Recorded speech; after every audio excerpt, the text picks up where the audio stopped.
ଅନୁଗୋଳରେ ଆଲୋଚନା ଚକ୍ର।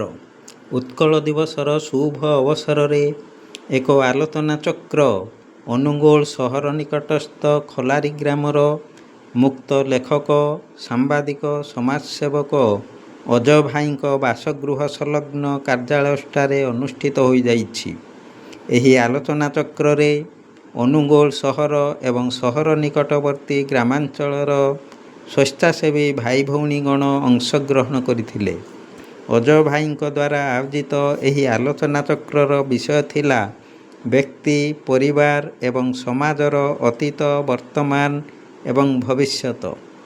ପୂର୍ବରୁ ଆମର ବ୍ୟକ୍ତିଗତ, ପାରିବାରିକ ଏବଂ ସାମାଜିକ ଜୀବନ କିପରି ଶୃଙ୍ଖଳିତ ଥିଲା, ପ୍ରାକୃତିକ ପରିବେଶ କିପରି ସ୍ୱଚ୍ଛ ନିର୍ମଳ ଥିଲା ଏବଂ ବ୍ୟକ୍ତି ମଧ୍ୟରେ, ପରିବାର ମଧ୍ୟରେ କିପରି ପାରସ୍ପରିକ ସହଯୋଗ ଥିବାରୁ ସର୍ବତ୍ର ଶାନ୍ତି ବିରାଜମାନ କରୁଥିଲା। ଜନସାଧାରଣଙ୍କୁ ଚାହିଁ ପ୍ରାକୃତିକ ସମ୍ପଦ ଯଥେଷ୍ଟ ଥିବାରୁ ଅଭାବ ଅନାଟନର ସମସ୍ୟା ନଥିଲା। ଗାଡ଼ି ମଟର, କଳକାରଖାନାର ସଂଖ୍ୟା ସୀମିତ ଥିବା ସମୟରେ କ୍ଷୁଦ୍ର, ମଧ୍ୟମ, କୁଟୀର ଶିଳ୍ପର ବ୍ୟାପକ ପ୍ରଚଳନ ଥିବାରୁ ପରିବେଶ ପ୍ରଦୂଷଣ ଜନିତ ସମସ୍ୟା ନଥିଲା। ତାହା ଅଜୟ ଭାଇ ନିଜ ବକ୍ତବ୍ୟ ମାଧ୍ୟମରେ ପ୍ରକାଶ କରିଥିଲେ। କ୍ରମେ ଆଧୁନିକତା, ଶିଳ୍ପ ବିପ୍ଳବ ଏବଂ ସମୂହ ସମୃଦ୍ଧି ଆଶା ନେଇ ଯେଉଁ ଯୋଜନା ପ୍ରଣୟନ ହେଲା, ତାହାର ଦୁରୁପଯୋଗ ଯୋଗୁଁ ବ୍ୟକ୍ତି, ପରିବାର ଏବଂ ସମାଜର ଶାନ୍ତି, ସଂହତି, ପରିବେଶ ଜନିତ ସମସ୍ୟା ବୃଦ୍ଧି ପାଇଲା। ସେ ଉପରେ ଆଲୋଚନାରେ ଅଂଶଗ୍ରହଣ କରିଥିବା ସ୍ୱେଚ୍ଛାସେବୀ ଭାଇ ଭଉଣୀମାନେ ନିଜର ସୁଚିନ୍ତିତ ମତାମତ ପ୍ରଦାନ କରିଥିଲେ। ତେବେ ଆମେ ଆନ୍ତରିକତାର ସହିତ ଚାହିଁଲେ ଆମ ବ୍ୟକ୍ତିଗତ, ପାରିବାରିକ ଏବଂ ସାମାଜିକ ଜୀବନକୁ ନିଶ୍ଚିତ ଭାବେ ଶୃଙ୍ଖଳିତ, ବିକଶିତ କରିପାରିବା।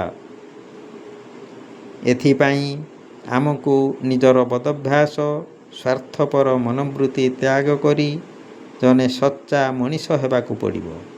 ନିଜକୁ ଏକ ବିବେକବନ୍ତ ପ୍ରାଣୀ, ସୃଷ୍ଟିର ଶ୍ରେଷ୍ଠ ପ୍ରାଣୀ ଭାବେ ଗଢ଼ି ତୋଳିବାକୁ ଉଦ୍ୟମ କରିବାକୁ ହେବ।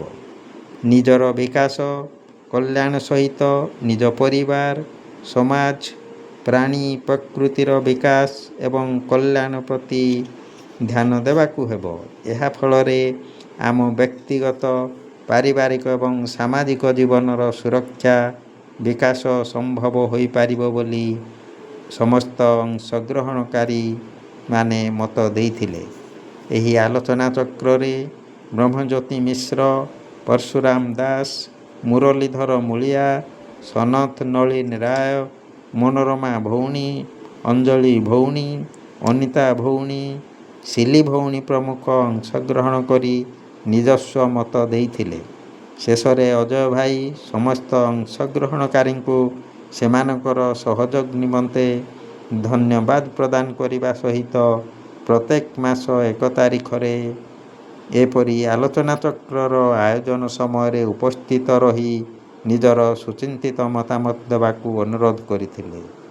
ଅନୁଗୋଳରୁ ଜିଲ୍ଲା ପ୍ରତିନିଧି ଅଜୟ ଭାଇଙ୍କ ରିପୋର୍ଟ, ଅଷ୍ଟକିଳା ନ୍ୟୁଜ୍। ସେମାନେ ବି ସମୟ ଆସିବେ, ସେ ଆମମାନଙ୍କୁ ଭାବିବେ ଏସବୁ ହେଲେ ଆମ ଲାଗି ମାନେ ବୁଢ଼ା ବୁଢ଼ୀ ଏମାନଙ୍କର ଦାୟିତ୍ୱ ଆମ ପାଇଁ ଏକ ବଡ଼ ଯାହା ପାଖାପାଖି ଆମ ସମୟରେ ଆମେ ଅନୁଭବ କରି ସାରିଲେଣି।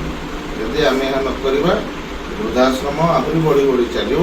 ଆମେ ଯେମିତି ଛୋଟ ଛୁଆମାନଙ୍କୁ ବୋର୍ଡ଼ିଂ ସ୍କୁଲକୁ ଛାଡ଼ୁଛନ୍ତି, ଆମମାନଙ୍କ ପିଲାମାନେ ଆମମାନଙ୍କୁ ବୃଦ୍ଧାଶ୍ରମ ଛାଡ଼ିବାକୁ ଉତ୍ସାହବଦ୍ଧ ବି କରିବେ ନାହିଁ। କହିବେ ଯେହେତୁ ବୋର୍ଡ଼ିଂ ସ୍କୁଲରେ ଆମେ ଥିଲୁ, ଆମେ ପଇସା ଦେବୁ, ତୁମେ ବୃଦ୍ଧାଶ୍ରମରେ ରୁହ। ତେଣୁ ଏବେ ସମୟ ହେଲା, ଏହି ସମୟକୁ ଯଦି ସମସ୍ତେ ଜାଗୃତ ଭାବେ ଭଲ ଭାବେ ଗଢ଼ି ତୋଳିବା, ତାହେଲେ ଆଗକୁ ସମାଜ ନିଶ୍ଚିନ୍ତ ପରିବର୍ତ୍ତନ ହେବ। ସେଥିଲାଗି ଆମର ଅତୀତ ଯାହା ଆମକୁ ଶିଖେଇକି ଯାଇଛି, ସେଥିରେ ବହୁତ କିଛି ଶିଖିବାର ଅଛି। ତେଣୁ ଆମେ ଗୋଟେ କୁଶବିଧ ସମୟରେ ଅଛନ୍ତି। ଏହି ସମୟରେ ଯଦି ଆମେ ନିଜକୁ ପରିବର୍ତ୍ତନ ନ କରିବା, ଆଉ ଭବିଷ୍ୟତ ପିଢ଼ିକି ଠିକ୍ରେ ନ ଗଢ଼ିବା, ପରିବେଶର ସୁରକ୍ଷା ନ କରିବା, ତାହେଲେ ଗୋଟେ ଭୟଙ୍କର ଭବିଷ୍ୟତ ଆଡ଼କୁ ଆମେ ଗତି କରୁଅଛନ୍ତି। ସେଥିପାଇଁ